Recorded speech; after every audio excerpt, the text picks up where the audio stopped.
Hello everybody, how's it hanging? Welcome back, twice in a day. What is this craziness? And we are going to do some more Spitfire in true Prodigy style.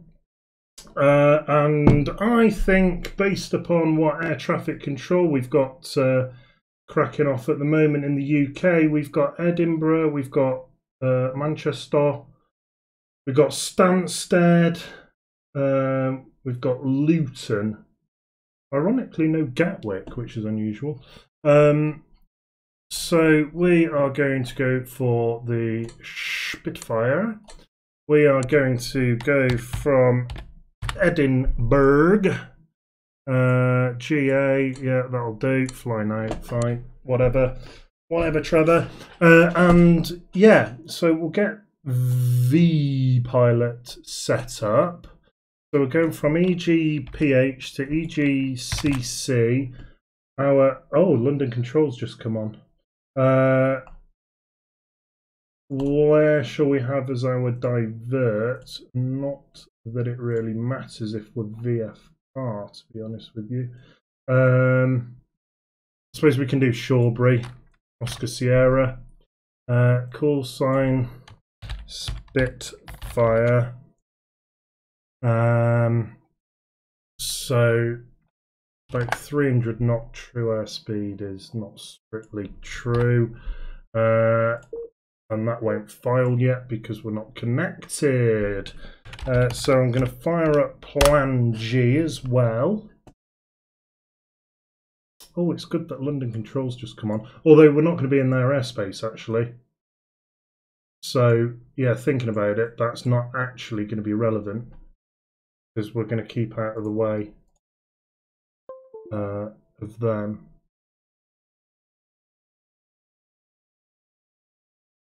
Yeah. Okay, cool. Right, so onto the screen, I'm going to get AIP Edinburgh. I can spell. Aircraft ground charts. That sounds good to me. Now, do we have a maintenance area? We've got a cargo. We've got an eastern apron. I think we'll probably... Yeah, they haven't got a GA area, really. I'm just getting the flip-flops off. Yeah, okay, so we'll go for the eastern apron. So we're going to go top down.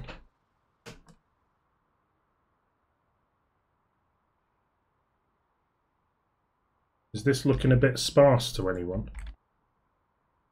Oh, hang on. Wait a minute. Oh, that's disused now. Ha! That's funny. Yeah, I need Edinburgh scenery, clearly. Right, wait a minute. This is all upside down. There we go. That's what I want. East apron is here. Right, okay. And this apparently is now a car park where we are. That's funny. Okay, so there will do.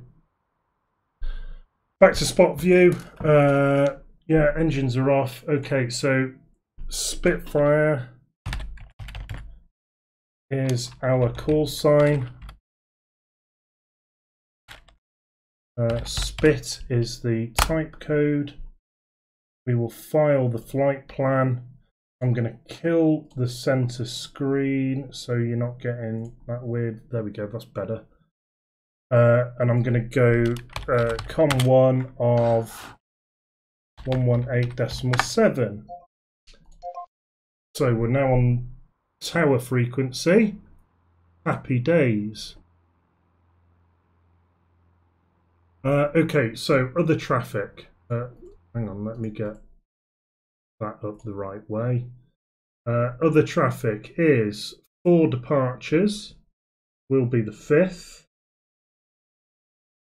Will be the 6th.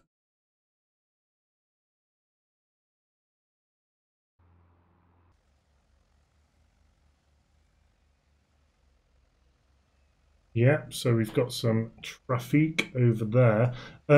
Let me, just because I haven't got right scenery, let me just have a look and see whether we've even got the taxiways. So, coming out of the Eastern Apron is Sierra. This is taxiway Mike.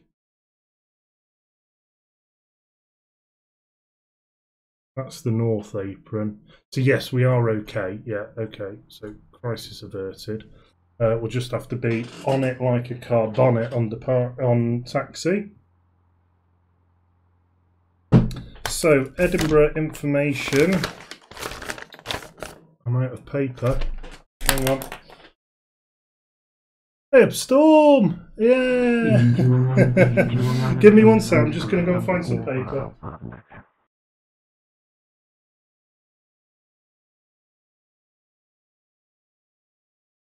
EGPH-EGCC.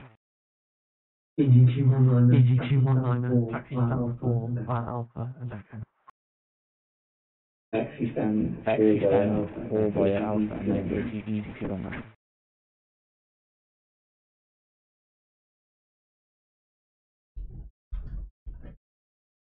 Right.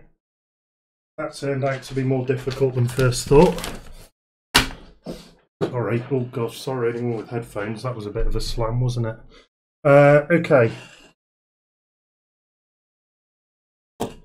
So, we're sat here at the Eastern Apron.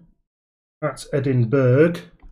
I'm going to have a quick look at Plan G as to what our airspace restrictions are. Right, yeah, no, we're absolutely fine on that. We can get out of Scotland quite easily. Golf GTX Hotel Oscar Bravo PA28 parked on the cargo apron with Hotel QNH 1013 Alpha taxi for VFR circuits please. VFR circuits, lovely. QNH 1013. Golf Juliet Hotel evening staff room report ready taxi. So 1013. What did you say again for Golf Oscar Bravo? Was it 1013? Golf Juliet Hotel Oscar Bravo staff room report ready taxi. 1013. We'll go start approved. Yeah, Golf Oscar Bravo. Yeah, how are you doing, Storm? Long time no see. Hope you're doing tickety-boo.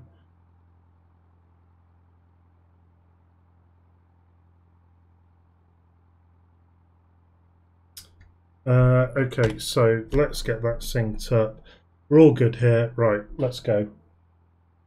Tower, good evening. Spitfire with message. Evening, we're currently sat at the Eastern Apron. We have information Hotel QNH 1013, looking for a VFR departure to the south, please.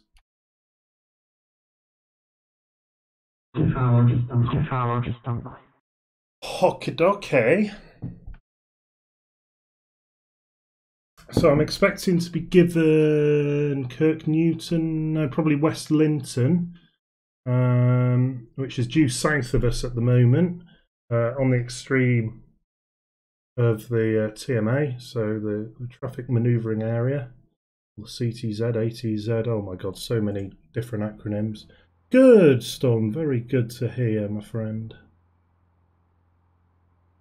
Yeah, so we're going to do a bit of Spitfire down from Edinburgh to Manchester. If Manchester radar stays on, we've got Manchester radar and Manchester ground.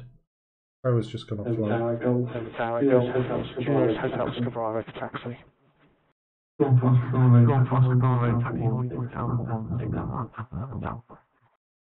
Alpha 1. Sorry, Alpha 1 6. Alpha 1 Alpha 1 6.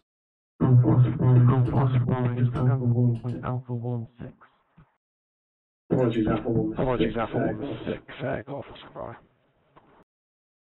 Your clearance after departure remain 24, clearly the Edinburgh draws into the southbound western St. Beyond. After altitude 1,500 feet to VFR, QNH-1043,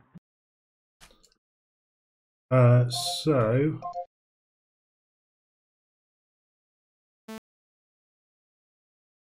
wait a minute. Oh crap.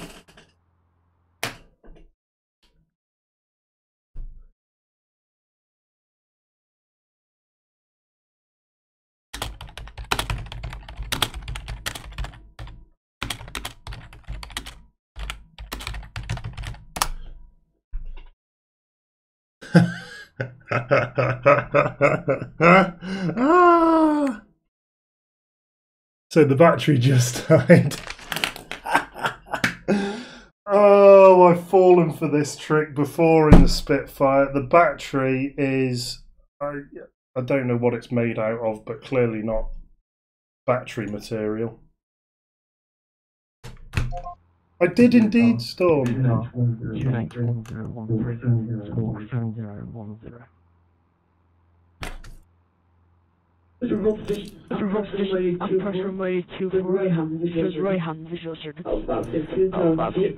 Yes, I did see the red arrows going over Loughborough Uni.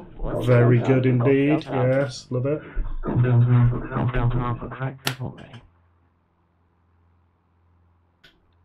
Golf Delta.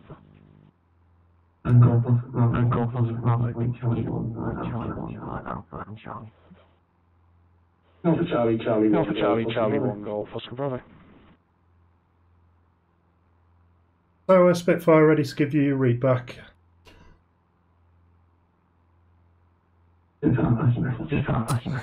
Clear to depart the zone after takeoff from 24 left via the West Linton VRP, not above 4,500 feet VFR, QNH 1013 and 0430 in the box, Spitfire.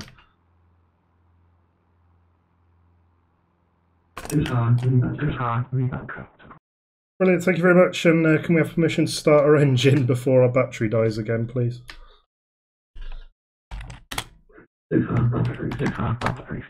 Roger, start proof, Spitfire, thanks. Okay.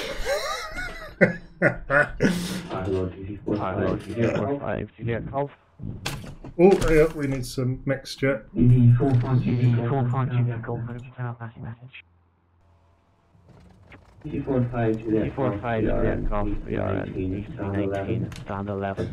Right, sorry, back with you, Storm. Yes, the red arrows flyby of Loughborough Uni was spectacular, as you would imagine it to be, on the way down to Farnborough. Very, very nice indeed. So, clear to depart runway 24. You're really lovely to there. I think it was Golf 1 Charlie and didn't get the squawk for EG45 Juliet Golf. EG45 Juliet Golf, score 602.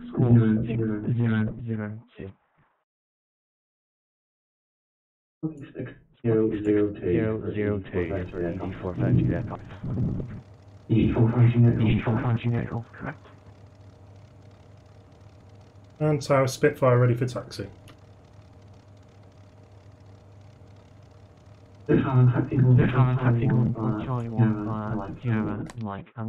Charlie 1 via Sierra Mike and Lima for Spitfire. Right, okay. So, we're going out there, along there, and then Charlie 1.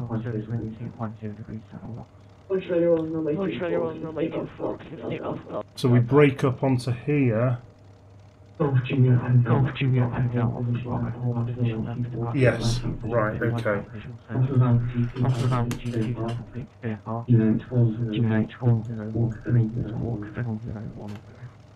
Let's make sure we go the right way. Position at departure, runway 24, right hand at visual circuit, not above 2,000 feet, VFR, QNH 1013, squawk 010, Golf Oscar Bravo. So onto the disused runway, which doesn't exist anymore. Cheeky sip of cider for the pilot. and then taxiing straight down this runway that doesn't exist.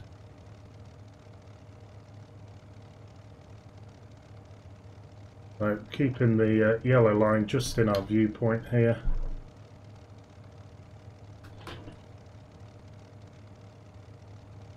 So there's a chap called Flight Simmer 101, I think his channel is. I linked it in the previous video. Definitely recommend you take a look. Because it's absolutely hilarious. So we had a bit of an emotional time when we got to Manchester ground yesterday. And Flight Simmer did an edit of the key bits of the stream and added some text onto it and some narration and stuff, and it is hilarious. It is properly funny. So yeah, I think I put it in the description field of the video from yesterday, so not the one I did this afternoon, the one I did yesterday. So we're coming down here, yeah, so we're going to swing a left. This is then Lima. And we'll come down to Charlie 1, which is there.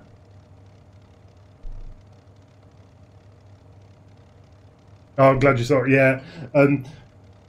Did you see my... So at the end of the stream yesterday evening, I watched that video on stream. I had the YouTube up on here. And I can't think of a better way of putting this apart from I was pissing myself laughing. It was so funny. And my reaction after I'd had a couple of ciders as well was it's really quite amusing, if I do say so myself. Yeah, brilliant. I think I linked to the timestamp on sorry, I'm listening to the radio. I think I linked the timestamp in his video actually in the comments.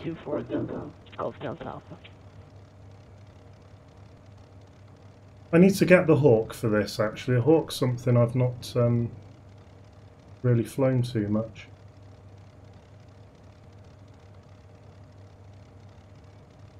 So here comes Alpha. So Charlie 1 is just after we cross the crossroads here at Alpha. There's Charlie 1. I can't see that yet because the resolution's not good enough, but trust me, it's there. Fill the brakes a bit.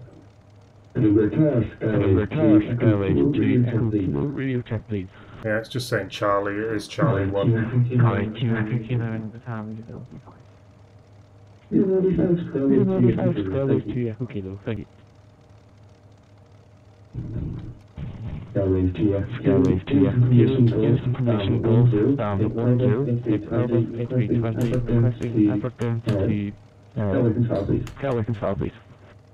Okay, so we're fully rich, we're fully prop pitch.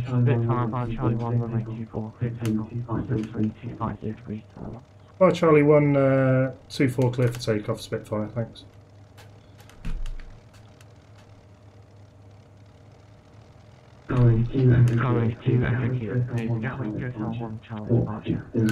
Sorry, I was halfway through saying something then when I got the radio message and I've now completely forgotten what I was saying. So close the canopy hatch and do what you don't do in the Spitfire, which is throw the throttle forwards, because that's one surefire way to blow your manifold. But there we go, what we've done. Oh, hang on.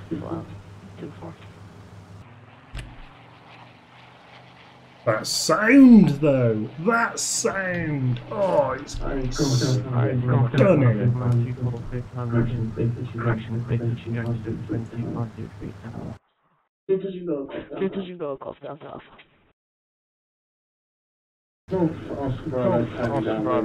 down with full stop landing. It's nice and busy here at Edinburgh, isn't it? This is more like Liverpool. We're just going to go around this cloud. and sort my trim out, more importantly. Right, trim squared away. There we go, that's better. Lovely jubbly, trim being the most important thing in any aircraft. So we'll head out this way to Kirk Newton, and then we'll turn left a little bit towards, this is Kirk Newton here, an airfield, old military airfield. Over to radar, thank you very much for the ATC, have a good evening, Spitfire.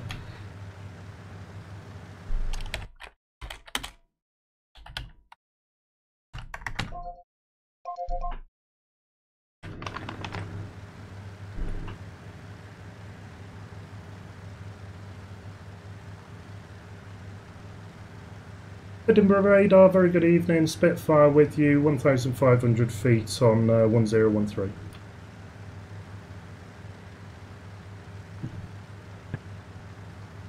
Spitfire, Edinburgh radar, good evening, which service should require outside controlled airspace? Basic service please, Spitfire.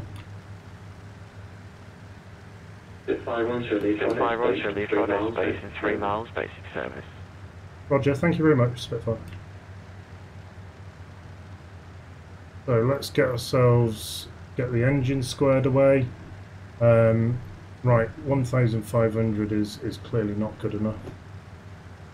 I'm going to bring the boost back a little bit. It's a wee bit windy, as they'd say up here. As we head towards West Linton,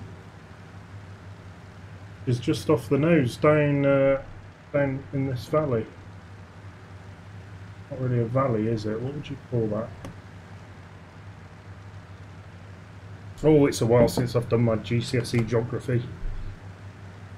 What do you call it, mate? It's not a valley because it's a U shape and you've got mountains on 3 sides. Ah, crikey, what's it called? Crikey, it's got me out. This is West Linton, tiny little village stroke hamlet, I guess. Oh look, golf course. Nice. How chuffed would you be if you were just out doing a bit of gardening, look, and you went, oh, what's that sound? Sounds just like a Merlin engine. Oh my god, there's a Spitfire flying overhead. And you immediately do the happy clapper. Because, well, is there a more beautiful sound in sight? I'm not sure. Like I said yesterday, this one's been going around my office at work. So, for anyone who doesn't know, I work at the Aeronautical and Automotive Engineering department at Loughborough University. I am an aeronautical engineer, control engineer really, although at the moment I'm working on 4 wheels. So I'm currently working on electric cars, so yeah, that's the future, innit? But I do want to get back into the air at some point. So the question was, and this was after we had a Spitfire air display down in Loughborough a couple of months ago. Oh, I tell you what, Storm, you've just thrown a curveball in there. Yeah, the lank does sound very, very good. And the Dakota sounds pretty good as well. Not as good as the lank. Ooh. But in terms of, so that's in terms of sound. Right, we'll come back to that because you've just raised a very good point that's not been raised at work, and I'm going to really wind everyone up tomorrow with that. So we had an air display of a Spitfire in Loughborough a couple of months ago. We get it every year as part of a World War II reenactors weekend. By the by, someone said the Spitfire is the prettiest plane ever. Right? You can't argue with the fact that that is stunning. I can't think of another aircraft with an elliptical wing. There is a reason, we'll talk about that in a bit actually, about the elliptical wing. But they said, no, the Spitfire is the prettiest plane ever made. I threw the curveball in. Concorde. The comment I got back was, Oh, but you can't compare them. It's two different things. You know, one's an airliner, one's a single engine piston fighter. Doesn't matter. They've both got wings. They're both aeroplanes. It's not just aircraft. They're aeroplanes. So they are quite similar in that regard. So, which is prettier, Concorde or Spit? And I'll cut a long story short. We couldn't decide.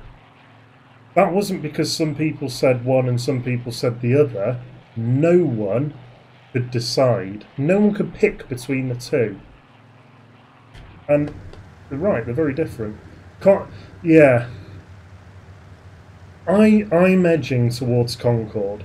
I think Concorde is a better looking aircraft than the Spit. But it's so close that I keep talking myself out of it and talking myself back into it, and I don't know. It's hard to compare, isn't it? Really is not easy to compare the two. But the Concorde is stunning. Only difference being is that the Spit still flies. Concorde does not, which is a real shame. But the only one you're ever going to see flying. Because, I mean, you could throw the Vulcan into the mix as well. I mean, the Vulcan is a stunning aircraft, but it's got nothing on Concorde and it's got nothing on Spit.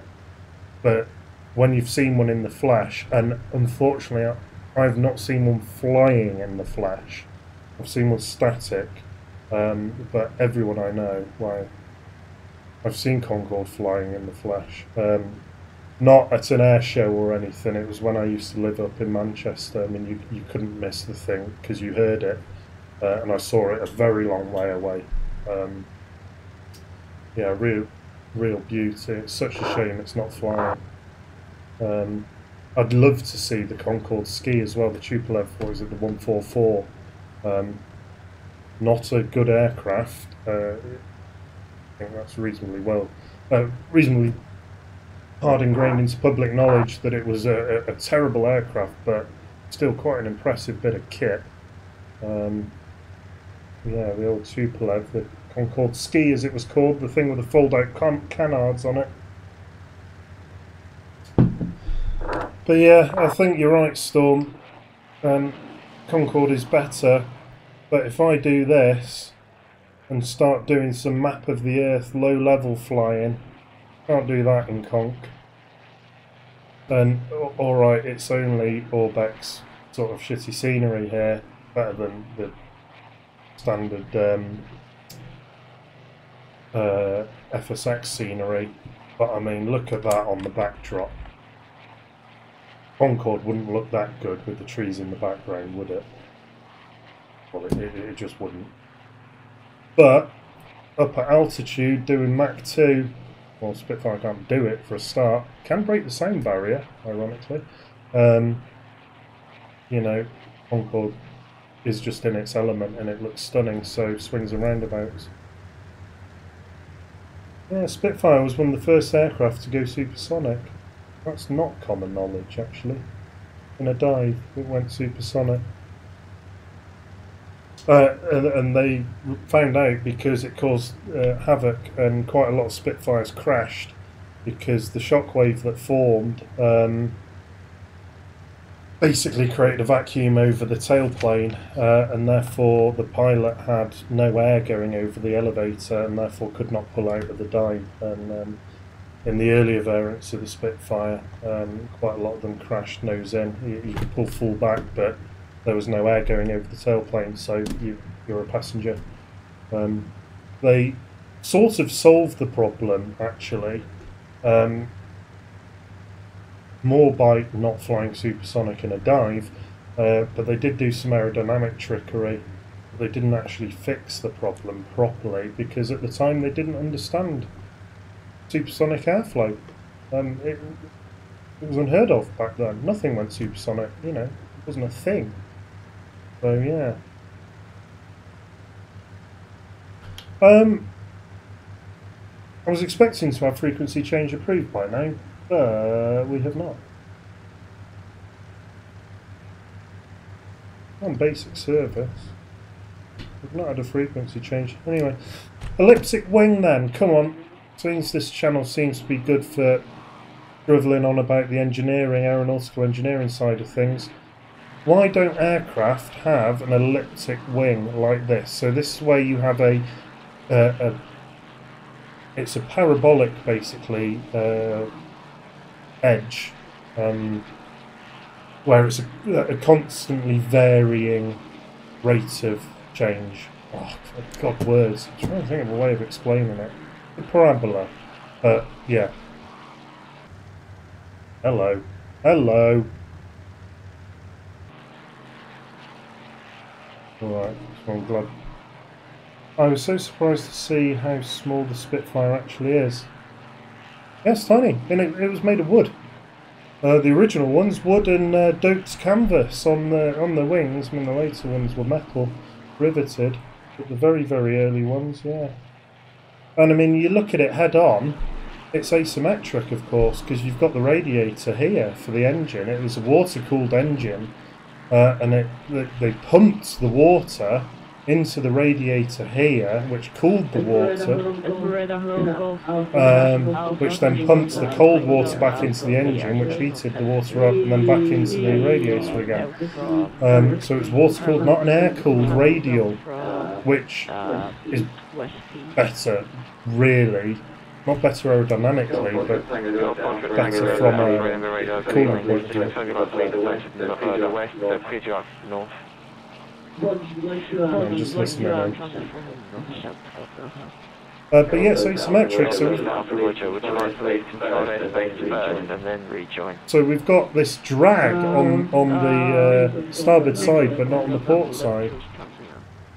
And they did that for a reason. Why is it on? Right, so here's a good question for you then. Why is it on the starboard side, so the right-hand side, and not on the port side, the left side of the aircraft? Why did they put the radiator there? I'm pointing at the screen and you can't see my finger. That's a really stupid thing to do. But there's a reason it's there. Now, I will append this with, I don't know the reason for definite, but I know it based out of my knowledge as an aeronautical engineer, and I suspect they put it there for this particular reason. Your 1 o'clock range is 6 miles, report the field in sight. Roger. No idea? Roger. So, my suspicion, in a single engine prop, okay, the propeller's spinning, as we see it clockwise, okay. This provides a torque on the aircraft, and the torque is nose left, okay, which because it's going the opposite direction, so every action equal opposite reaction. So if the prop spins right, then the aircraft wants to spin left. Okay. Now you've got big wings, okay, so they are resisting that torque. So you effectively see more in a yaw moment like that, okay, like slamming the left rudder on. Realistically, you're getting a torque, so it's a roll, yeah, a roll left. But because you've got a lot of roll resistance, then, you know, that's not quite as noticeable, and you trim it. So you get a bit of nose left on the yaw. That's, you just know that. So when you're in a single engine piston, when you go full throttle on the runway for takeoff, you stamp on the right rudder to counteract that yaw. My suspicion is that if you are getting a constant yaw left, you want a constant yaw right to counter it, yeah? And because this is mounted slightly outboard on the, of the centre line, it's inboard on the wing, but it's not on the centre line, that is creating a drag on this right-hand wing, pulling this right-hand wing back, which gives you a yaw right moment. So my suspicion is that they put it on that side to hopefully counteract in straight and level flight a bit of that continuous yaw left moment caused by the prop. That's my suspicion. I don't know. It could actually be something as simple as, well, you got in and out of the aircraft on the left-hand side, therefore, you know, they didn't want this on the left-hand side because it might get damaged by the pilot standing on it, you know, and the thing flexing. It could be as simple as that. It probably is. But my suspicion is it's probably aerodynamic. But if anyone's watching and has got another idea, whether they know or don't, but you've got, you know, something ticking away in your head and you think, well, maybe it's this, and you've not said that, sorry, then slam it down in the comments. And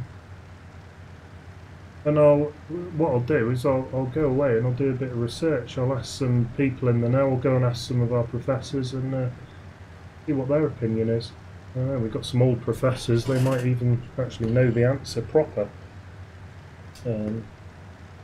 Oh, Manchester radar's gone offline. So we've got Essex, we've got Luton. So Stansted, sorry, and we've got Luton. We've got London North control on as well.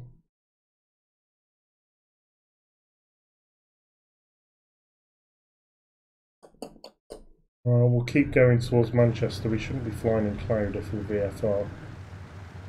So we're just coming up to the Lake District. I'll tell you what, that's exactly where we're going to go. We're going to go and fly down Windermere. Of course we're going to go and fly down Windermere. Why would you not? A stunning part of the country. I'm pretty sure it's a no-fly zone, but no. Oh, elliptic wing! We didn't do elliptic wing. Right, okay, so I'm going to throw you now. The ideal lift distribution on the wing, so the wing generates lift, yeah, so it generates an up force. The ideal distribution, because it's not going to generate as much on the edge, so your ideal distribution is elliptic. Now this isn't to do with the shape of the wing, unfortunately it's got the same bloody name. So at the tip you generate next to zero lift, and in the middle you generate lots of lift. So I should probably draw this.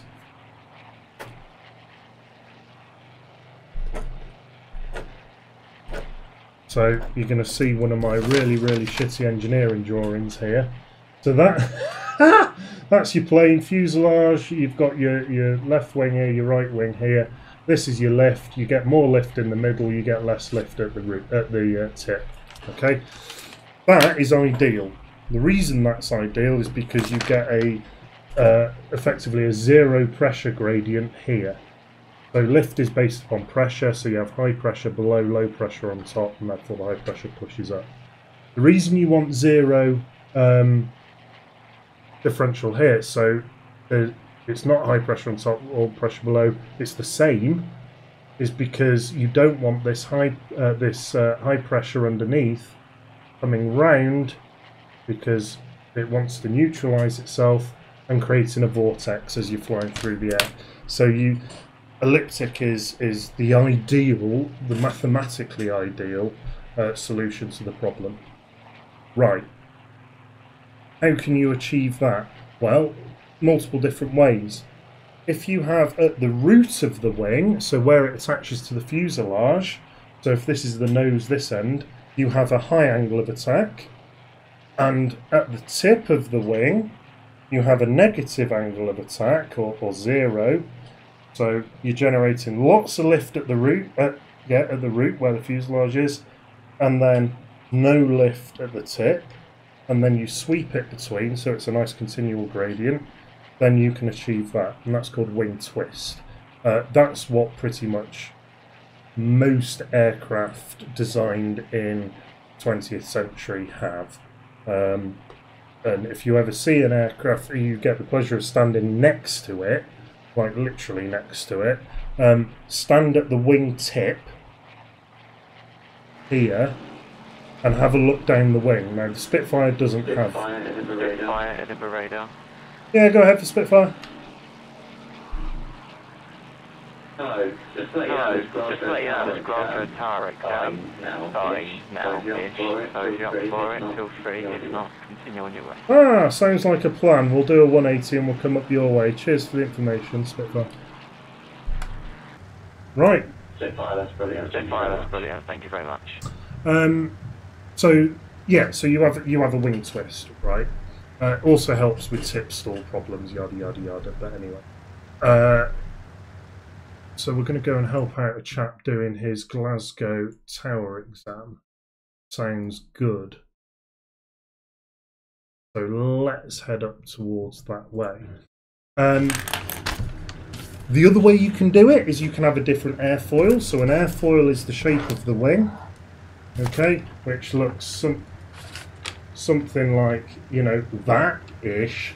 But you can have what the Wright brothers had in the Kitty Hawk, which was the first ever powered aircraft, which looked more like that. This is more akin to what you get today, and then you can get what's called high lift airfoils, which look really stupid, like you get on the Guppy, which look like that, fat with a very big camber, which is a curve on it. Okay. So you can have a different airfoil section at the tip, different one at the root. Different airfoil sections have different characteristics. Some generate more lift than others, so you have a lower lift one at the tip, higher lift one at the root. The other way of doing it is you change the actual chord of the wing. So the chord is the distance between the leading edge and the trailing edge. So if you have a long distance here and a short distance here, so a tapered wing, okay, most aircraft have tapered wings, but they're normally straight tapered, like that, then you can adjust the amount of lift you're generating. Turns out, if you do the maths, to get an elliptic lift profile, so to get this nice curve, rather than a triangle, like, you know, like I've attempted to draw here very badly, but to get the perfect elliptic, you can do that with an elliptic plan form. So looking down, it's an ellipse, or sort of pseudo-ellipse. So that's why Spit had that. Why do many aircraft not have, well, pretty much every other, I can't think of another aircraft that has an elliptic wing cross-section. The reason being is it's got to be perfect. If it is perfect, and I'm talking bordering on several millimeters accuracy, then that is fine. If you're talking centimeters accuracy or inches back in the day, you will go off the edge, and that performance profile, you know, the performance gets better and better and better with the accuracy, and then as your accuracy rolls off, it goes wallop.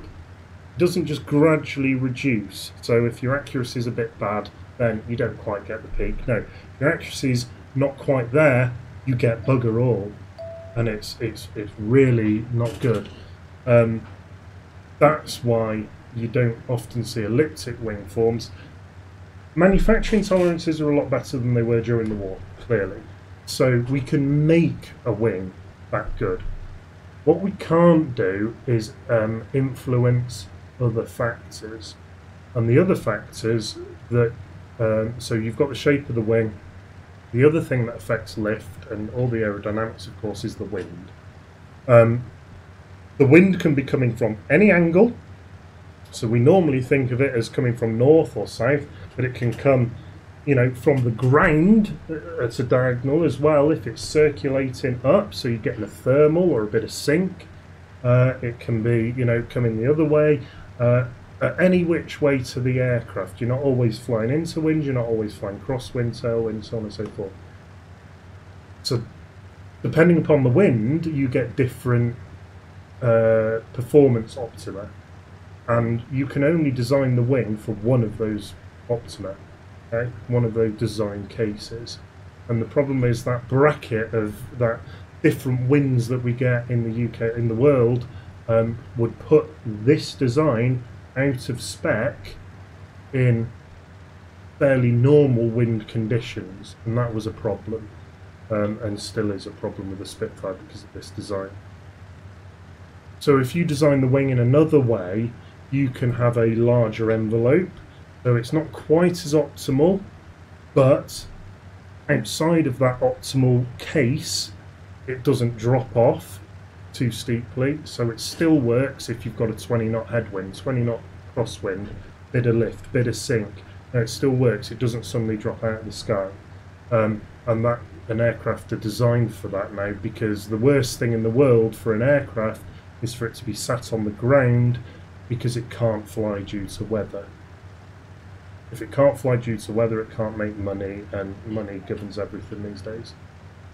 The Spitfire was a different story because it was wartime and it was before we knew this. Aerodynamics is still, evolving on a daily basis. With four out of the 5 guys I sit next to at work are all aerodynamicists. I mean, it's black magic to me, but I try and explain it the best I can with the best analogies that work in my head. But I know if they were watching now, they'd probably be shaking their fists at me saying, no, it's not like that, it's like this. But in general, that's sort of the idea that we've got.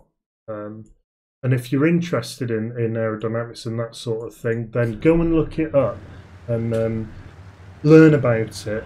I mean, you will never know. Thing with aerodynamics, because it is still being understood every day. The more there's an old cliche, right? It doesn't relate to aerodynamics; it relates to everything. The more you know, the more you realise you don't know. Okay, so the idea being, the more you learn about something, the more you understand that, oh crap, there's all this other stuff that I didn't even think of before, that I know nothing about. And the more you learn about those things, you go, oh, but then there's all this other stuff. So the more you learn, the more you realise you don't know anything. It's a famous quote. I'm trying to think who said it. I don't think it was Einstein. I don't think it was Galileo in there, but I'm pretty certain it wasn't him.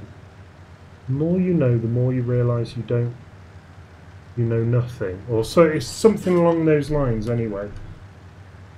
But of course, you know more than most people, so it depends whether you're talking about relative or absolute. Oh god, we're getting on Einstein's theory of relativity now. Difference between relativity and absolute. I think that's enough. I need more cider. Right, okay. I need to start thinking about this entry into Glasgow's airspace. So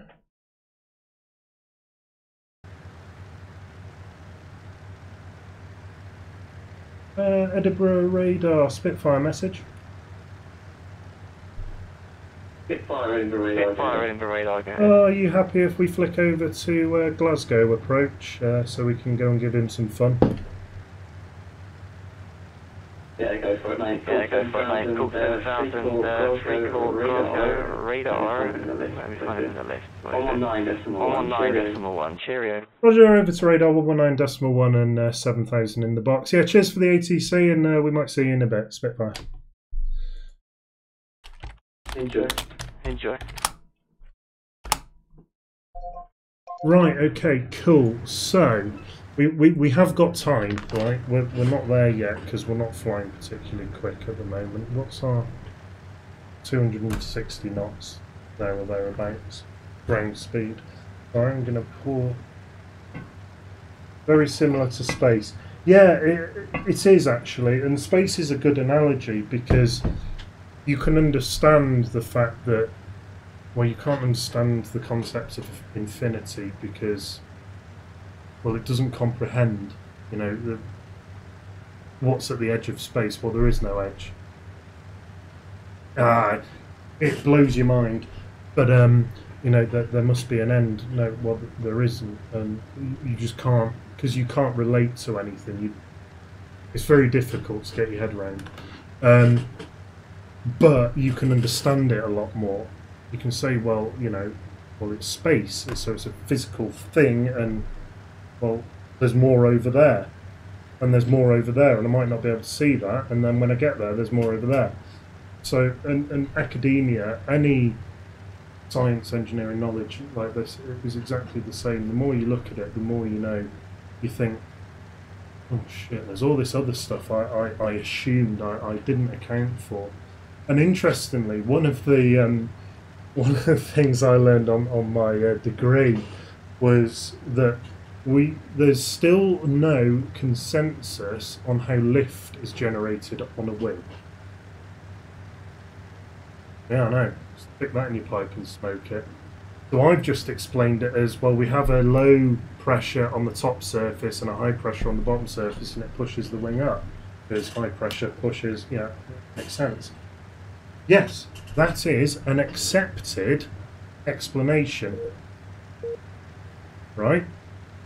Problem is, there are two others that are also accepted, also make perfect scientific sense and have been proven, but contradict each other. So all three explanations of how lift is generated on a wing have been proven, but all three of them prove the others to not be correct. So, one of them is a bit easier to understand. So you have an angle on the wing, okay? This deflects the air downwards, yeah, because of the camber. So if the air is being pushed down, every action equal opposite reaction, Newton's third law, it means the wing is being pushed up. Okay? Makes sense? So the air is getting pushed down, so the wing is getting pushed up. Nothing to do with air pressure, that. Okay? Nothing to do with air pressure. The other one is all to do with vortices, and this one's a bit of a mindfuck. And this is a really pathetic drawing here, that you effectively get lots of micro vortices along the wing. Now this is proven, and you can actually prove this yourself. So next time you're in a car, wind the window down when you're doing 30 miles an hour, whatever, 60, whatever you're doing, right? Be careful, obviously make sure you're not going to sever your arm on a lamppost. Put your hand out the window and put it on the side of the car, so your hand is touching the door, right? So you're just resting your arm like I'm doing here. You will feel no wind, none whatsoever, okay? The wind will feel static, even though you're doing 30, 40, 60, 70 miles an hour, whatever you want to do. As you move your hand away from the door into the free stream air, so away from you, you will feel the wind get bigger and bigger and bigger and bigger until you hit a point where it feels like a 30-mile-an-hour wind no matter where you put your hand. And then as you bring it closer to the door, it feels gentler and gentler and gentler until there is no wind whatsoever. Okay, this is called, or this is due to an effect called the boundary layer. So if you've got a surface and you've got a fluid, so in this case air, could be water, anything viscous, it sticks. Yeah, there's a friction. So here, right at the surface, technically the friction is so high that the molecules don't move. A little bit further out, they move a little bit. A little bit further out, they move a bit more. Further out, bit more, bit more, bit more, bit more. Ironically, it's a parabola. Okay, so the velocity gradient is a parabola up to the free stream velocity. So, approximately. So what does that mean? Well, it means that you've got fast-moving air here, slow-moving air here, so it tries to undertake itself. It gets sucked in, okay, because Bernoulli's theorem, basically, slower moving air has a higher pressure than a fast-moving air, which has a lower pressure, so you get a vortex, but it's along the actual skin, okay, and it actually it goes the other way, so it goes against the free stream velocity, and because you have these little vortices that are spinning very, very fast, and because they are spinning fast, therefore moving fast, Bernoulli's theorem kicks in again. The really fast moving air has a lower pressure, and this sort of makes you understand how you're getting a fast moving swirling air here, low pressure, so therefore relatively speaking you've got a high pressure underneath. It's just free stream, but it's a higher pressure than here, but this is atmospheric. Because you've got a pressure differential, you know, high pressure, so you're pushing here and you're sucking here, the wing goes up. Problem with that is it contradicts the idea that because of the shape of the airfoil, like pinching the end of a hose pipe, you create like a bucket, that you're creating it on both sides, so it's like this. It's just half of an double, two airfoils back to back. Can't even do it with my hands like that. When you pinch hose pipe, the water comes out faster, yeah? So it's the same thing, but just with half the amount. The vortex description does not fit with that Bernoulli pinched, you know, high velocity description. They contradict. I'm glazing over a lot of stuff here without going into too much depth, because it's probably already blowing your mind, and it's blowing my mind because I'm not an aerodynamicist. I'm trying to recollect what was taught to me back in the day. So Google it, it's food for thought, and it's quite amusing how there are there might be more now actually, I don't know, but different explanations for lift, and you know, all of them contradict each other, and we still don't know the answer. And that's just a very typical explanation of anything academic. You know, our knowledge of something. Back in the day, you know, donkey's years ago, before trains existed, people knew the fact that if you went faster than 30 miles an hour, you would explode. Right? That sounds ridiculous to us, yeah? Ridiculous to us, but they knew that that was true. I don't know, they probably didn't prove it, but they didn't have the scientific methods we have now. But you think of an analogy to that now, we know for a fact you cannot travel faster than the speed of light. You can't do it. Imagine people in 100 years' time when we can travel Star Trek style at warp 12. Think, those idiots, they didn't know what they were on about. Makes you wonder, doesn't it? Edinburgh radar, good evening, Spitfire message.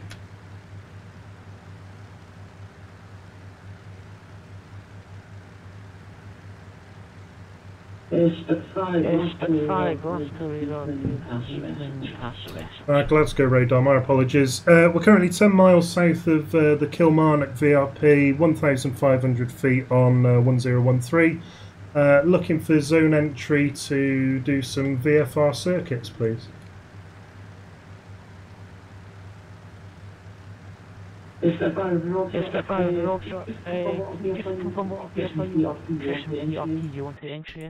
Kilmarnock, we're about 8 or 9 miles south at the moment.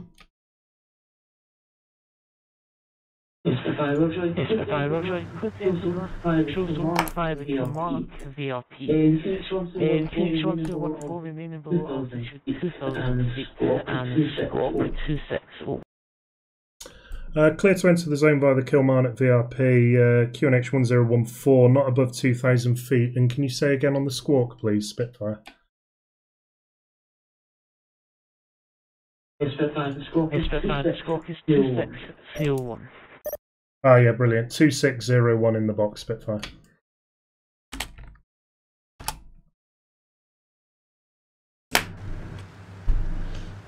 Okay, cool. Right, so head switched on now because this port, not this chap, but the tower is.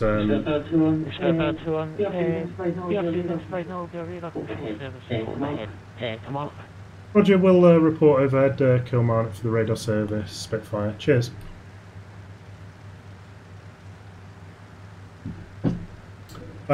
Yeah, so we're on radar at the moment, and this guy's not being examined, but the Glasgow chappie is being examined on tower. Sorry, I say Glasgow chappie, these are both Glasgow. But yeah, the tower chappie is being examined, so I will try and switch on a little bit here.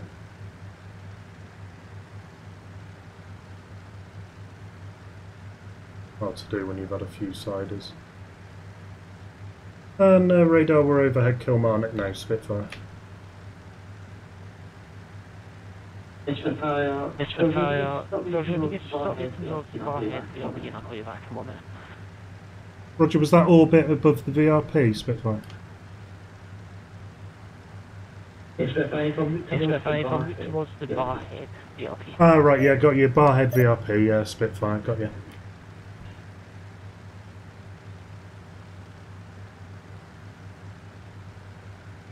I'm not going to say anything about the Scottish accent. I should know it. Oh God, my colleague Ian at work is he's from Paisley in Scotland, just outside Glasgow. So I mean, I should be able to understand what the hell he's on about. I did hear it. Well, I thought I heard him perfectly, actually. I knew I wasn't sure, at least. Some more of this. That'll make the Scottish go on. No, that's yeah. I'm not saying anything about the Scottish and their drinking habits. They have stricter drinking laws than we do, actually, in England, so touché.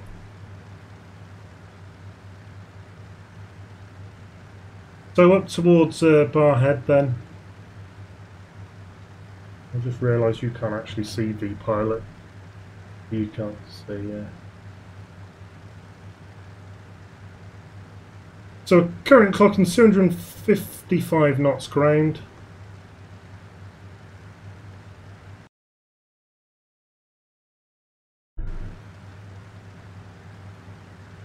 So it's going to be interesting. I don't know whether we're doing left or right. Oh, hi. To you, Jimmy.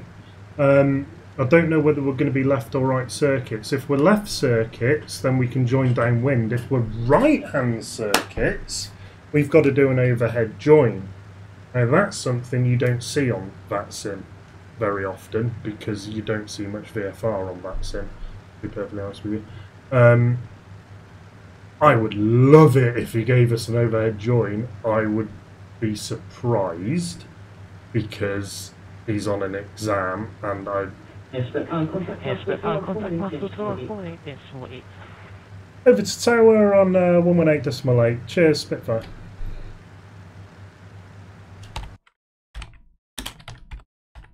So I'm having to key it in manually because it's an analog radio on the Spit. Glasgow Tower, very good evening, Spitfire with you. 1,800 feet on 1014, just approaching the Barhead VRP.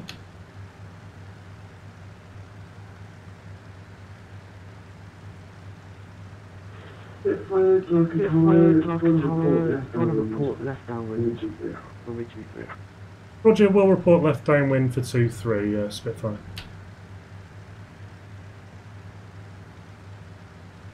Right, so, okay. So we're going to turn to join the circuit now. We're going to bring the speed back.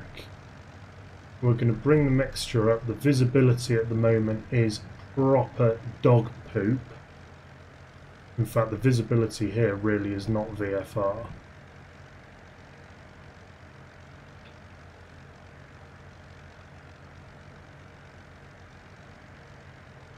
And Spitfire's downwind 2-3.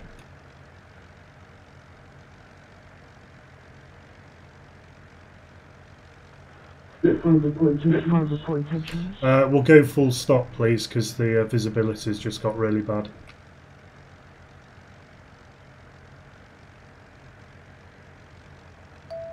Roger, we'll report final number 1, Spitfire. Right, turn base here then. Yeah, the visibility's just got utter dog shite.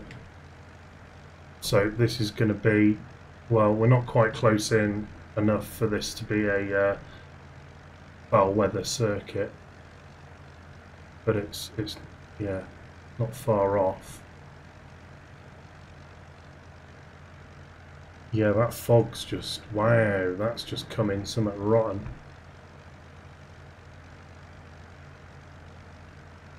And I'm going to need the charts for Glasgow now. And Spitfire final 2-3.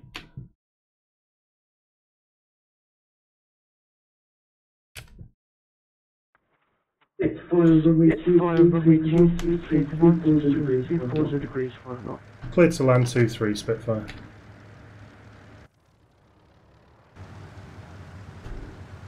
Right, okay. I've got targeting, speed 148, confirmation Alpha, Ward, 319, standard 25, clearance to Heathrow. So great thing with the Spit is once you drop the flap, the thing stops like a brick. Yeah, typical weather. Yeah, I know.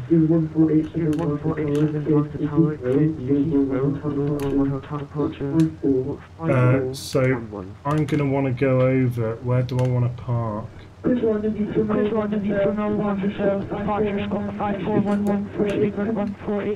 Gosh.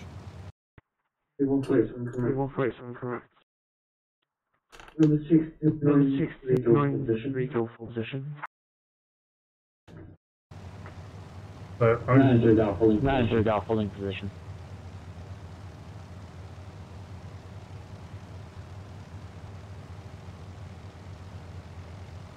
Number 69 regal appear to tactical 2, which is near Charlie 1. Continue down on angle, then Alpha 1. Golf to Alpha 1, my apologies.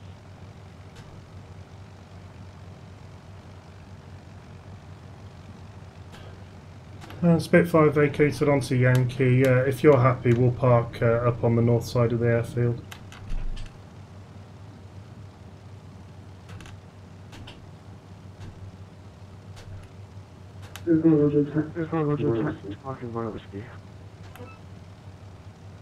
Whiskey. Confirmed via Whiskey. I've got Yankee on the charts, my apologies.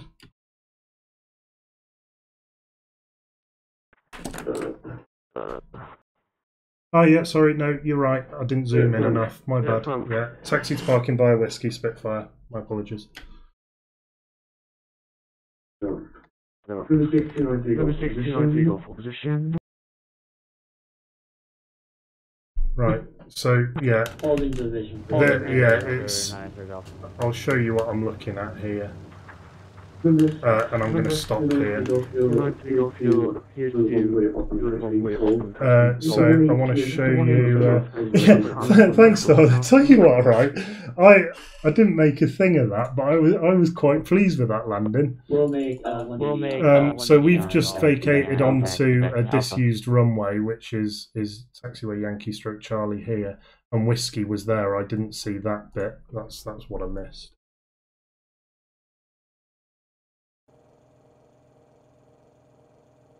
And Tower Spitfire shutting down. Thank you very much for the ATC. Good luck.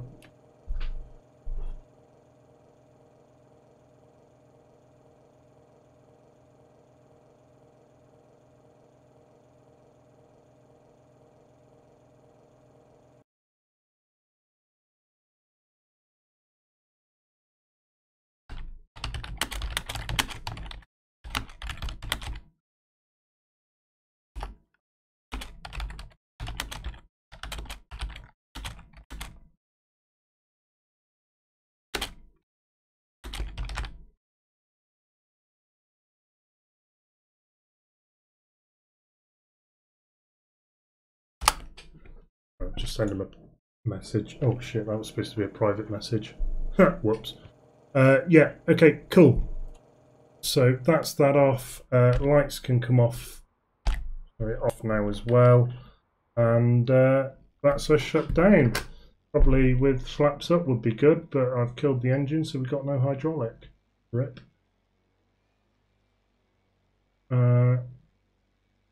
And this absolutely is not Whiskey either. Whiskey was... Wait, what? This scenery doesn't line up. I don't do much flying in Scotland because I haven't got sky scenery. Yeah, rip me. So we said thank you to the chappie anyway. He's clearly not biting on that. Whereabouts am I now? Hey, Samuel, yeah, we've just parked up at Glasgow. So we flew out of Edinburgh We flew south over the lakes, and then we got a call. We were heading down to Manchester, but Manchester ATC went offline. And as we were over the lakes, we got a call from Edinburgh radar to let us know that they were just about to start a tower ATC exam at Glasgow, and if we fancied it, then we could go over to Glasgow and give him for his exam. So we said straight away, well, yeah, we'll do that. That sounds fun. So we headed up towards Glasgow.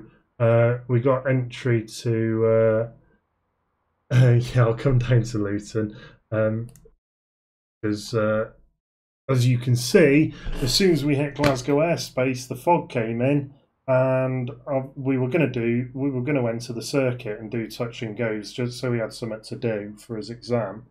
And you know, I'm really okay at flying, so making his life a little bit easier for his exam, and making it slightly real and something different, having a vintage aircraft that's quick and suddenly stops on approach, short final. But because the weather's got shit, we had to change plan and told him, unfortunately, we'll have to do a full stop because of visibility and park up. So we've literally just parked up, Sam and Samuel, and we can't do VFR in this. As you can see, the visibility is wank. It's 500-600 meters. Excuse my French. So you have asked if we can go to Luton, where I can see you are on the ground. So, right, what I'm going to do, I'm going to disconnect from VATSIM. I am going to go to airport. EGGW, Luton, active runway, that'll do. Don't worry, I'm not on VATSIM. Born on the active runway, slew myself over somewhere, and then I'll reconnect. Clearly busy at Luton then, if you're able to watch or watch some pisshead drinking cider in a Spitfire. How did you? So this was a genuine question. One of my friends asked me, Sam. How did you find my stream? Because out of the millions of streams on YouTube, and I've clearly not got a large number of subscribers. When you popped up and said, "Oh, I was the controller at Manchester," I was like, "How the hell did you come across this?" I'm chuffed to bits. Don't get me wrong. I'm literally over the moon. I couldn't believe that you managed to find us. Oh, that's Glasgow, so it's not going to help if I look at Glasgow, is it? If I'm going to Luton, you divvy. I found a video. I assume you mean your video in my suggest. Oh, right. Sorry, I see. Yeah. Ah, cool. Not what you know, it's who you know, then, isn't it?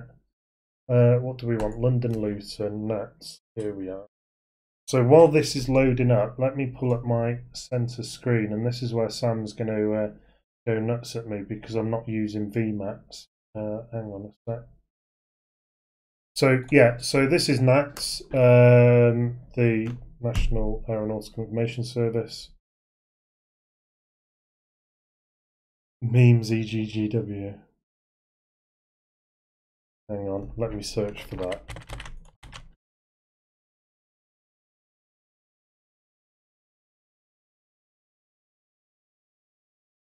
First hit is a picture of Morpheus from Matrix saying, "What if I told you? It depends." Brilliant. Oh, you can see that. I've got my centre screen up.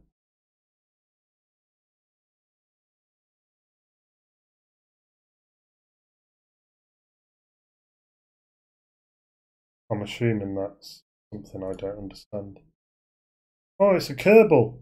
Oh, it's not a Kerbal. Oh, what a shame. Oh, that's all right, Storm. No, very good to see you. Enjoy the last few hours of your weekend, and hopefully see you soon. Reno Essex. No idea what he's doing. Not as bad as Who was it? Louis? Was it Louis? I can't remember who it was at East Mids earlier. And we ended up squawking 7-6 because he just wasn't responding. That was quite funny. So Nats, let's have a look at the charts then. So I don't think I've ever flown into Luton. So where should we spawn up then? South Apron or cargo? I'll stick in the Spitfire because it will just crash.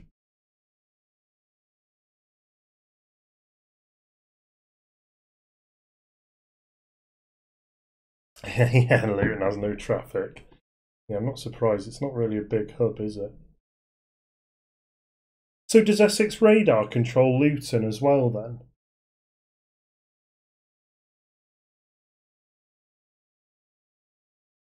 I can see he's got Cambridge.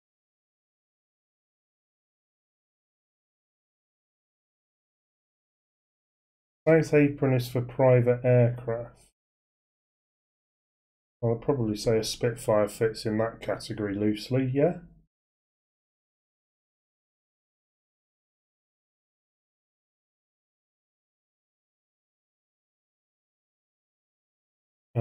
So before we connect then, let's go top down. See, the weather's got, not the weather, it's getting a bit dark now, so I shouldn't really be VFR, should I? Well, let's do a risky circuits flight, shall we? So, right, kill that. Let me pull up VPilot. Let's connect. I'll even file you a flight plan. Sam, how good's that?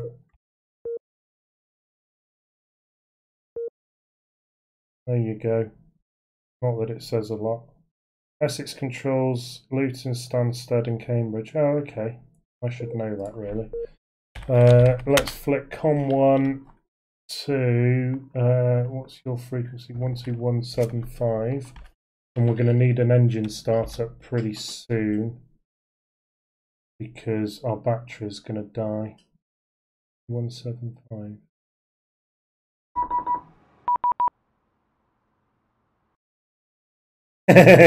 Here we see a wild Spitfire in its natural habitat at London Luton. not at Coningsby or anything. No, at Luton. Right. Okay. Cool. Is there any other traffic here? No, there isn't. So we're not going to piss off too many people. Right. Are you ready, Sam? Are you ready? 12175. Yeah. Have a sip of Dutch courage. I'll tell you what, I should probably read the ATIS. Come on, let's give you a fighting chance, or give me a fighting chance. It settles quietly, looking for its prey. Yes. Right. If anyone's watching and got a Messerschmitt, someone spawn up a Messerschmitt at Stansted, ask for a VFR departure to the west, we'll go VFR east, and we'll have a battle over North London. How amazing would that be? It leaps but fails. Alright, I've got a super potion. And failing that, I've got an elixir. Oh, get your Pokemon memes out. Right, okay, so information uniform, runway in use is 26. Yeah, that's fine. Transition 7, yeah, we won't be doing that. Surface wind 0405 knots, varying 1070, that's fine. Visibility 10k. NCD, so no cloud detected. Temperature 24 degrees. I'll tell you what, it's not far off that here. It's bloody, oh, it's red as here. QNH 1016, information uniform. Just so you know, you're not on my frequency. No, I didn't think I was. Because I didn't get the ping pong. 12175. Right, I bet I know why. I bet I know why. It. Stand by.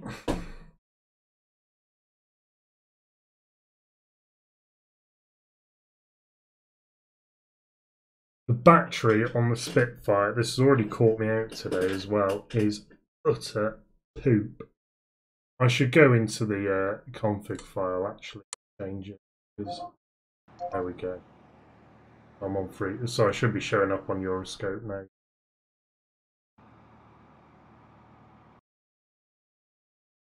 Oh, Essex has gone off. Oh, if you can get a tower, that'd be champion. But it's not the end of the world. We'll just do a couple of touch and goes, and then we'll try and taxi to like some really random ass place. We'll try and taxi to the fire training area or something. Are you ready to receive, Sam? Because we've got limited time before this battery dies.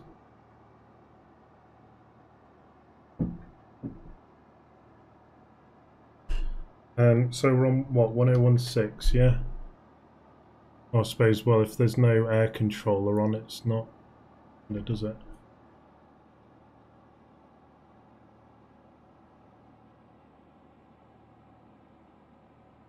And what's the traffic? It's just us. 12185. 12175 you're on, isn't it? Who's on 12185?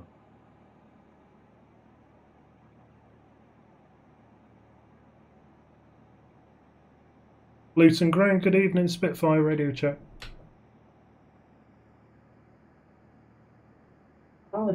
I would meet again, really far. Hey, good to see you, my friend. Readability 5 also. We've got information uniform, QNH 1016. Not that that matters now, there's not an air controller on. Looking for startup clearance, please, sir.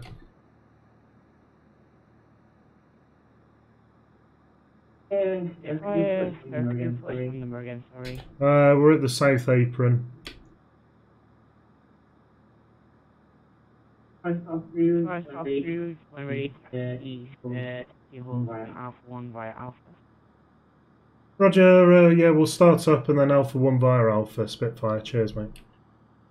Okie dokie, so before the engine dies, we'll hit some priming and then we'll hit that. We'll stick that to there. We'll feather the prop. So we've got good on mixture. We'll lean for taxi and we'll open the canopy so we can see where we're going. I have no idea what our orientation is here. So we've got right wing to the runway. So, oh, okay, yeah, we're going that way. So we're doing a very risky VFR flight in the dark. Risky, I mean illegal, but that's him, YOLO. We'll do a couple of touch and goes. You can see how bad my landings get. Oh, holy crap! This is a narrow taxiway. Oh no, it's a funny ass wiggle.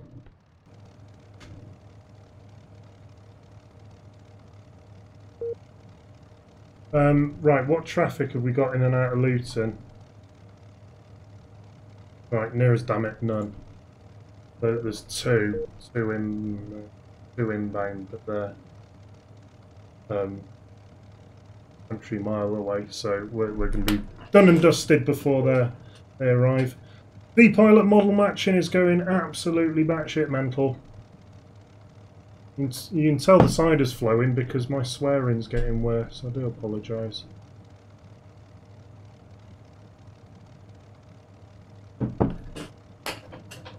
So, right, in the comments below, how... very hard to say, however, there can be available ones you want to just over to the Unicorn Madness! We'll see you soon, Spitfire. Yeah, and I'm going to break all VATSIM rules and I'm going to stay on his frequency because there are no other aircraft to conflict with at the moment, so there's nothing to be gained being on Unicom. So flaps are up.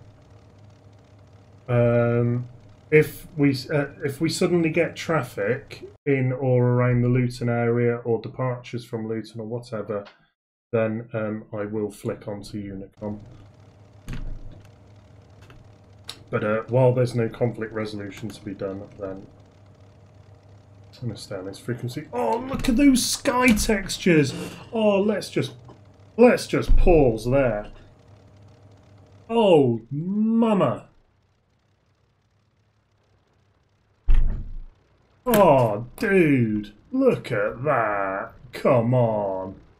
Right, it looks better from the cockpit. Oh, mate, that is stunning. Standard is 1500 feet left visual. Fantastic. Thanks for that. That's very helpful. So we'll go full rich. We'll go full course. I've just firewalled the throttle again, which you don't do in a Spitfire. If I was doing this on DCS, it would just stall the engine. So up we go. Gear can go up.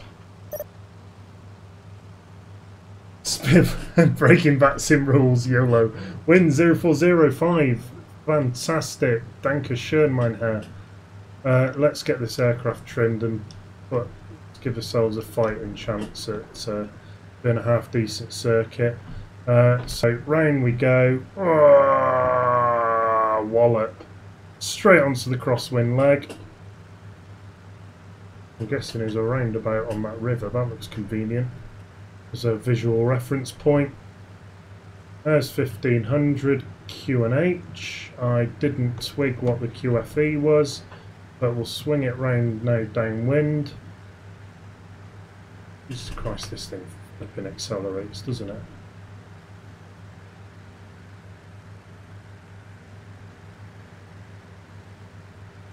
So, what can we do to annoy Sam, eh, on ground? I'm joking. There's a very fine line between annoying someone and giving them a challenge. I missed that. And giving them a challenge, so there's something new to listen to. Was that another aircraft on frequency? So it should be on Unicom. No, it isn't. Sorry, Sam, I missed what you said there, dude. My apologies. Probably that I've just... Oh, I need to turn up the volume, hang on. Probably that I've just smashed through the 1500 foot. Spitfire, bring it on. I've got the cannons loaded. I can't remember what the armament was on the Spit. So right, throttle back, we're full rich, we're full course, we're good for landing. Just need to bring that speed back, so I'm going to cheat and butterfly. So there's us below 200, so we can bring the flaps down, and in fact it should be 160 actually, or no, 180 for the flaps. The thing stops like it's hit a brick wall. Winds are, I don't know what the winds are. I'm assuming it's still there or thereabouts, 040. Does that make it a tailwind?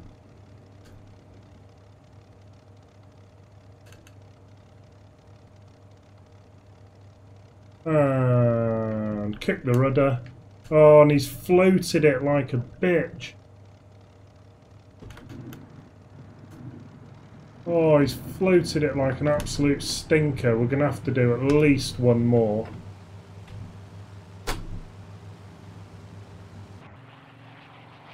Oh, they changed while I was taxiing.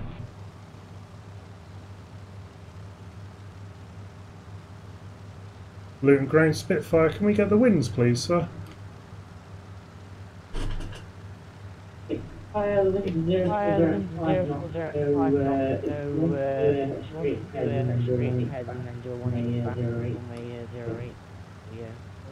Yeah, roger that. Thank you very much. We'll do a swing around and come back in on 08 Spitfire. So, I'll tell you what. Right, yeah, we'll do that. Then what we'll do is I will show you, anyone who's watched the channel before will have seen me doing the military flying. Oh shit, hang on, I've completely lost my bearings. Where the hell am I? Oh, you suck. Oh my god, Simon, you suck. Gear down, flaps down. Oh, this was terrible. Oh my god, and I'm live streaming. This is why I shouldn't live stream. Ay caramba. No, we've saved it, we've saved it. Tell you what. There was some aerodynamics there that were not correct as per real life. It's because I'm thinking. Thinking takes up brain clock cycles. Floated that a bit, but not quite as bad. We'll go flaps up, we'll put the... I've done it again. Stop firewalling the throttle. Come on, man. I know how to fly this aeroplane as well. And the beauty of this plane is flying it correctly. Look at that, with the, you know, the port wheel going up quicker than the starboard one as well. It's stunning. Right, okay, so what we're going to do is we're going to break north. In fact, no, I assume it's a right-hand circuit then if we're on 08. So, yeah, we'll break right. We'll head out towards Hemel Hempstead, so outside of the zone, and then we probably won't go all the way out of the zone, and then we'll come back in and we'll do a military join. We'll have to keep an eye out because it's a civvy airfield that is in use with no air controller on. So we shouldn't... yeah, brilliant, cheers. So, sorry, that was, for anyone who can't see, that's Sam just confirming that that he thinks it's a right-hand circuit. On 08, so it's always south side of the field. So yeah, we'll do a military join. Didn't sound good. So we'll join via initials. Now, we're at London Luton. It's a civvy airfield. There's no air controller on either. So one, you shouldn't be joining military style. And I'll show you how that differs. And we might do an overhead join and stuff as well. We'll do a bit of a tutorial, shall we, if people are interested in it, in how to join circuits. So what I'm doing is you'll see my head keep flicking over to the right. That's where I've got the VATSPY open and Plan G as well. As soon as there's another aircraft in the vicinity, I will stop doing the tutorial, the play about, and do procedures correctly until a time where I can coordinate with that other person and say, do you mind if I do this? And make it explicit what I'm doing, so so we're not messing up someone's flying experience because we're doing something we shouldn't be doing. So this is the M1, isn't it? So this should be Hemel Hempstead here. Yeah. Right, so we're outside of the CTZ now. So what we're going to do is we're going to join via initials. So initials are... Hang on. Oh no, we've got East Midlands approach just come on. Is that Louis Ringer as well, is it? I don't know. I'm not even going to bother. London North's on. Stansted Tower's on. Yeah, okay, cool. Right, we're fine. So let's swing it round north, and we will join. In fact, no. Let's swing it northeast, because joining via initials is something you would do in a fast jet, really, not in a Spitfire. So we're pretty much firewalling it. So let's just bring that back as an edge. EGNX is an exam. Oh, is it? Okay, right. We'll stay away from James Bayliss. I've come across him before on Vaxxam, I think. I can't remember. Plan G's thrown an absolute hissy fit because we've just changed direction very quickly. That's not going to help the situation because my navigation of North London is utter poo.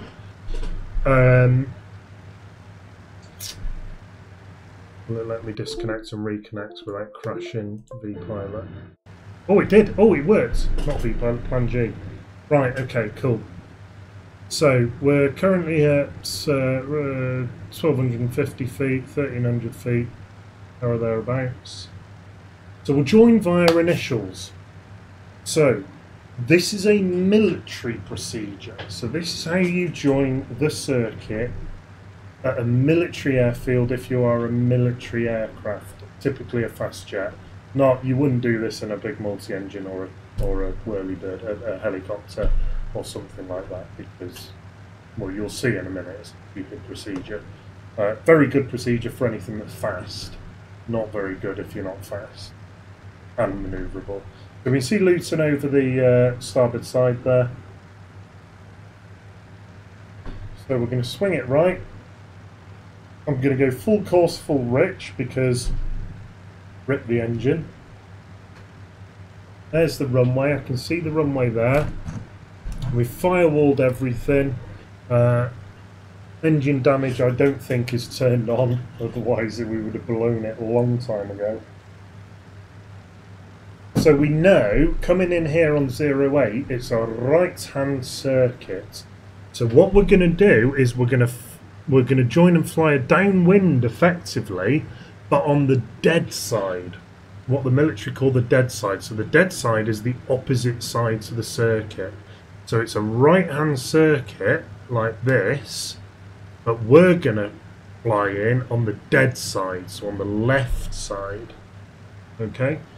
And around about now we'd be calling, so in our case, Luton Tower, that sounds weird because it's not military, Luton Tower, Spitfire joining via initials 08.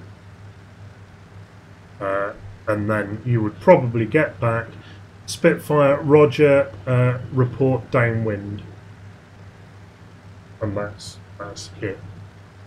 Military radar is very, very chill.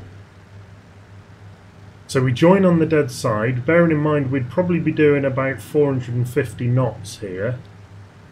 Yes, rip the 250 knot, 100 flight level 100 speed limit. Military, YOLO. Okay, so we're doing this in slow time because one, we're in a spit, and two, it probably makes quite a good tutorial so you can see what we're doing.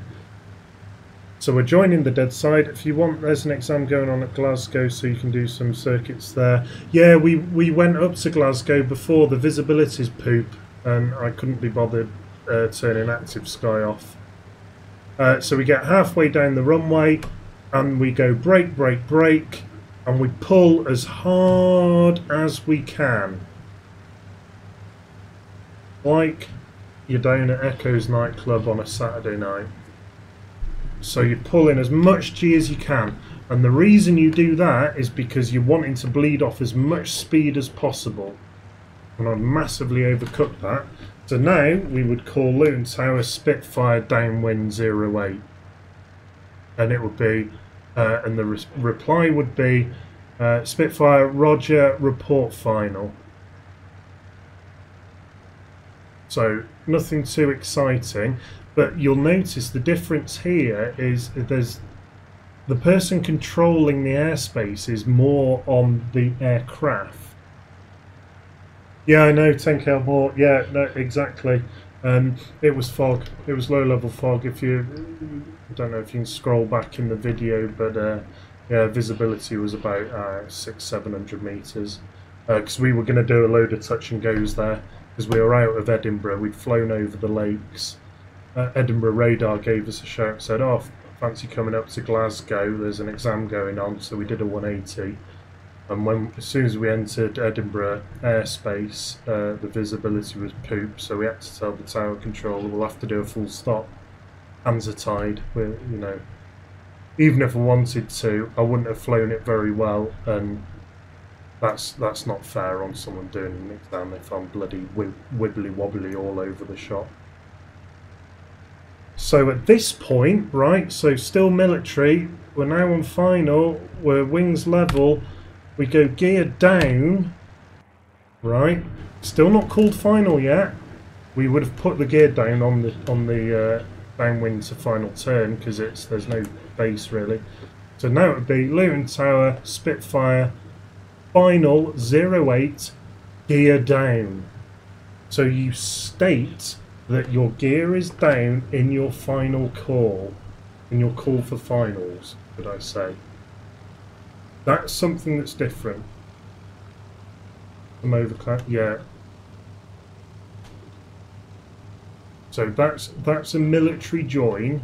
We've done that very, very slow in a spit. Normally this would take seconds to do a join. Join on the dead side, you break across onto the live side, depending, and you extend your dead side downwind. Effectively, it's not quite downwind, but depending on what else you've got in circuit.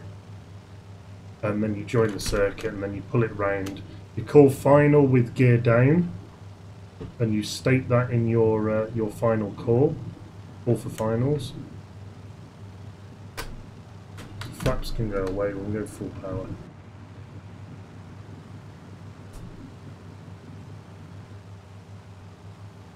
We can go gear up. Reason I'm using G is because for some reason this button is not working on the joystick. Right, we're going to break north. I can see an aircraft up there. That is an EasyJet going into Stansted. So that's fine. We're nowhere near causing him an issue. So that's a military join to a circuit then, joining via initials. That's the terminology. So we could do a join via join downwind. We've already done that. We actually did that at Glasgow. So we won't do a downwind join here. As I fill up my cider from the demijohn. What a pisshead, seriously. So we talked about when we were entering Glasgow's airspace about doing an overhead join. So this is if the pattern is on the other side to the side you are coming in from, right? So let's do a bit of a tutorial. So 08 is this runway right to left. So say we get now from air traffic, join overhead 08, report downwind. Right, so I'm a bit close in here. So we're going to aim pretty much for the middle of the runway. Now the air traffic controller could say join overhead threshold of 2, 3, 2, 4. Yeah, maths. 2, 6. Christ, not even close. Report downwind, but standard overhead join is like this. So we overfly the centre of the runway. Remember to go out a bit, don't make your life hard. And then we turn downwind. And it would be, and as you turn, Spitfire, downwind, 08. And that's an overhead join. Yeah, we were a bit too close in there, so that was massively oversimplified. Well, no, it wasn't oversimplified, it was just rushed. So let's pull it round, keeping the nose on the horizon. Lovely, lovely, lovely. Hey, thanks for the sub. Interestingly, that's not popped up on Streamlabs, and it should have done. Yeah. So we're going to come here then. So Spitfire turning final for 08. Full stop.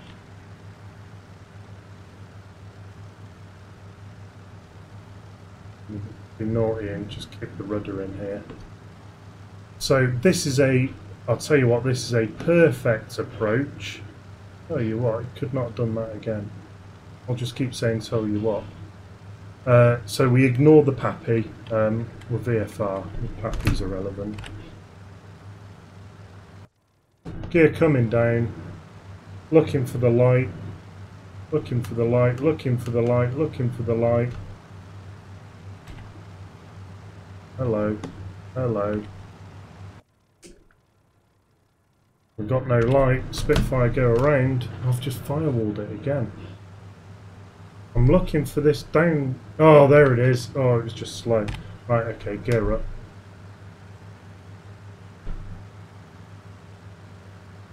If I turn in crosswind straight onto downwind, 0.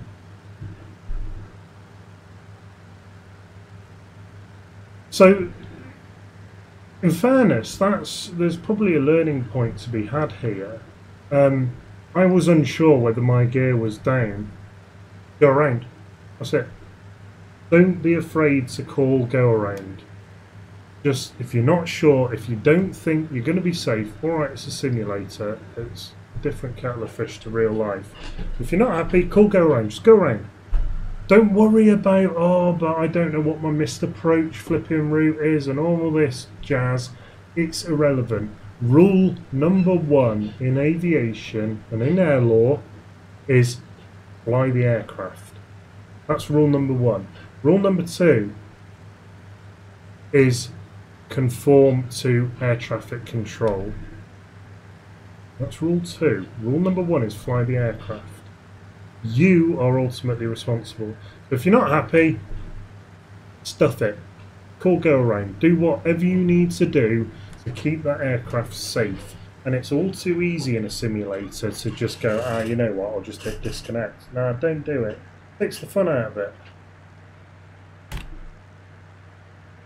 The air traffic controller, these guys are bloody awesome, right? You don't know your missed approach procedure, you don't know your waypoints, I haven't got any bloody nav aids here whatsoever.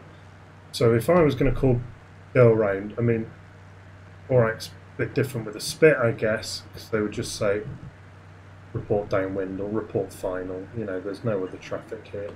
But if you're in an A320 or something, you know, they would say, right, okay, climb and maintain 3,000 feet, turn right heading 270 degrees. You don't need to know what your procedures are for that, it's irrelevant. The air traffic controller will help you out. They really will. And if they say fly the missed approach procedure, if you come back to them and say, sorry, unable. Island 050 knots. Roger, thank you very much. Yeah, if you say, look, unable, my thumb's up my arse, I don't know what my missed approach procedure is, you know, can you give me vectors? I'll give you vectors. They're very good. I'm going to get my charts up here. So here we go, flaps up landing. Flared far too early there. So yeah, I'm floating it like a biatch. Full brake, make sure you keep pulling back. Floats it again.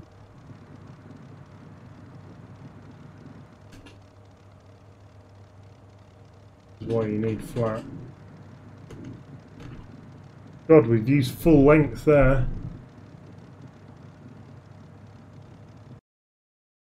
Basically because I floated it like an absolute mother trucker. There we go, tails down. Right, we can stamp. Remember to give it some throttle when you're stamping on the brakes. Oh, hello! Oh, you bugger! Nothing to see here, it's fine, that didn't happen.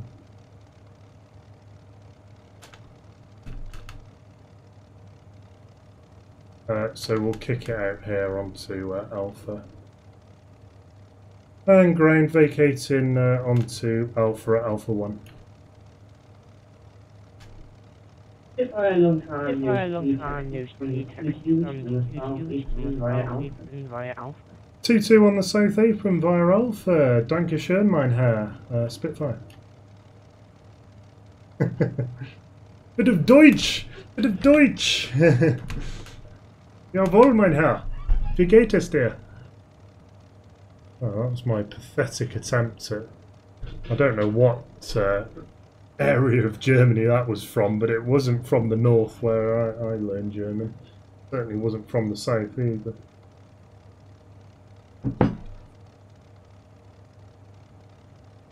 Oh, lights on would be good, wouldn't they? So we'll lean the engine for taxi. We'll just drop the prop RPM a bit. give the engine a fighting chance. So hang on a minute, way down.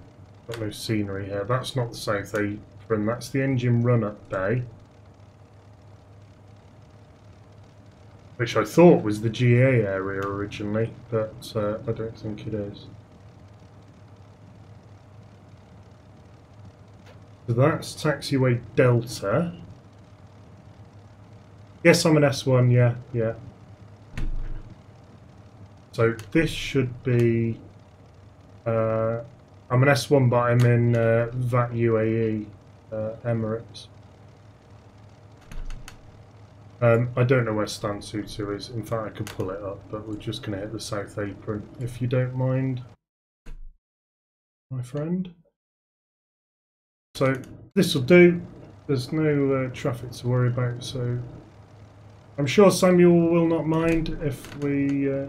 the chances are this could be 2-2, and that could just be a complete fluke, but I bet it's not. So there we are. I've actually popped the right hand. Did I actually? That was a pure fluke. Right, so we've killed the engine, so the radio's going to cut out any second now, Sam. Well, I've probably got 2 or 3 minutes, actually. And Spitfire's shutting down. Thank you for the ATC, my friend.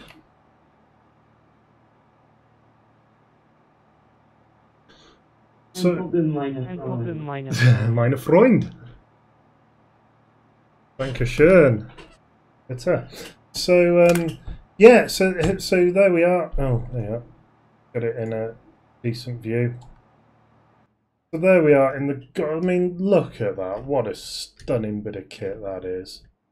Beautifully parked. Maybe.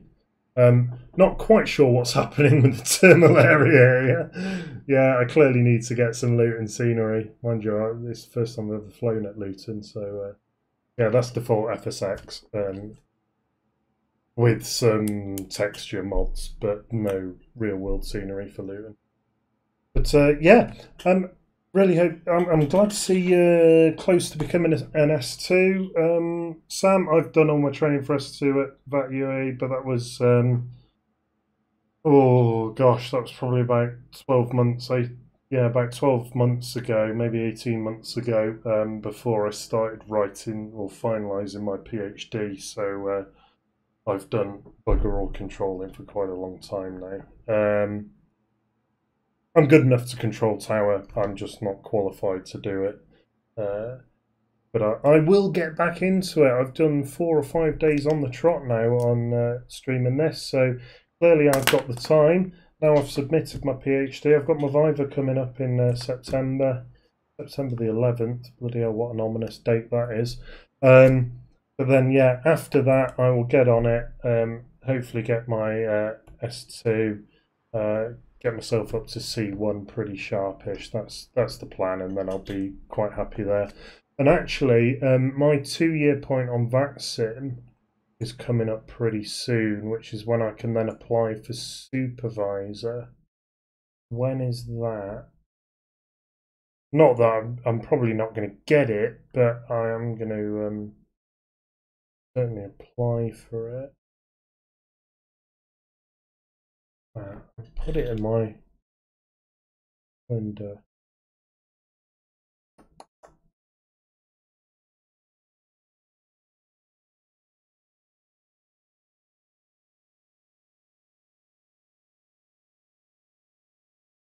Sorry, this is really dull where I'm looking at my flipping calendar now.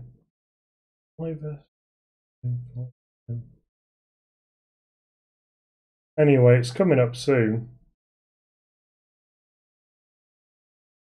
Oh, there it is, November the 6th. I can apply for supervisor. And I'm going to do that. I'm going to give it a go.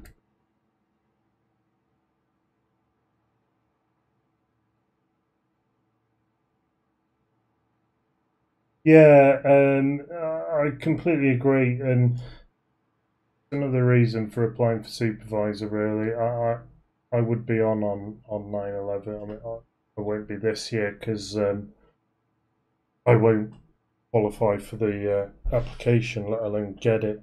But I'm all for jokes, I'm all for banter, but there are some things that, you know, cross the line. And the line moves depending on who you are and your sense of humour, but there are some things where the line is pretty concrete, and you don't joke about 9/11. I've seen memes about it. Some of them are funny, don't get me wrong. That's my army humour coming out. But it's not.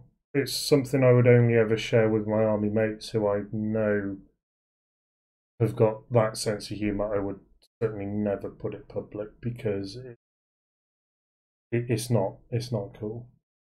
Have I got my P1? Yeah, yeah, I'm P1.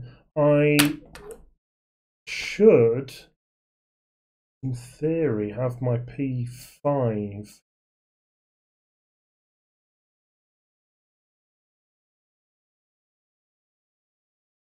I haven't got my P5 yet, but I've done everything for it bar the exam. I'm doing it with BA Virtual. The reason I didn't do it was exactly the same reason that I haven't done my S2, was because it all fell just as I was finishing my PhD, my doctorate. So yeah, I will get on that. I am almost good enough to smash out most of the P ratings. Certainly the early end ones.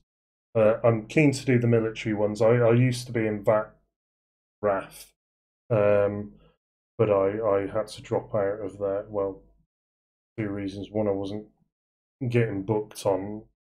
There was no time where an instructor and myself were both free to do the training, so it dragged a bit, and that was because I was doing my PhD, and the few times I was free, it just happened to be that the instructor wasn't as well.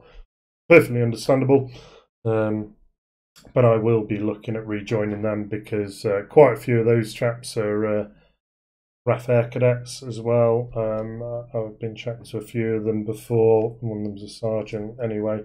A lot of people join VAC RAF for fast jet stuff. I joined up and they said, right, Simon, what do you want to do? I said, I want to be BBMF, Battle of Britain Memorial Flight. And they went, oh, well, that's only a secondary duty. What do you want to do as your primary? I said, don't care, as long as I can fly Battle of Britain Memorial Flight. That's what I was keen on. And that seemed to go down quite well, actually. It wasn't tactical. It was genuinely, that's what I want to do. But anyway, I'm waffling. This has gone on far too long. It is time for me to have the rest of this cider off stream. Sam, thank you very, very much for providing us some air traffic control or ground traffic control. I massively appreciate it. You guys do a cracking job. I'm not VAC UK, so I can't do UK anymore, annoyingly. I'll have to, once I get my finger back out, I'll hopefully join as a visiting controller. So we'll see you online. We'll do plenty more flying. If you want a request, put it down in the doobly-doo for a route or a particular aircraft. I will get to a point where I will type up all the aircraft I have, and I will stick that in the descriptions of future videos so you know what the options are. And what scenery I have. I will make a point of doing that hopefully tomorrow, depending on how work goes. But until then, thank you very much. There's an OBS part session next week. Yeah, I've done all the OBS stuff with VAC UK, so I did all my preliminary training with VAC UK, and it was when I was waiting for my S2 exam, I actually jumped ship to VAC Emirates, or VAC UAE, should I say. Because VAC UK was just a nightmare. There were too many people, not enough instructors. So I jumped ship. But yeah, I'll get on it, I promise. We'll do some stuff. We'll do some Tower 3D Pro soon as well. That's a cracking game. If you've not looked at Tower 3D Pro, Sam, Google it. Sorry, YouTube it. Have a look for some Tower 3D Pro videos. That is a cracking game. Really helps with your air traffic controlling. The the VP is very different because it's Americanized, but it gets you into that habit of looking, coordinating, seeing what's going on. Yeah, awesome stuff. But until then, thank you very much for watching. Enjoy the rest of your weekend, and I will see you later.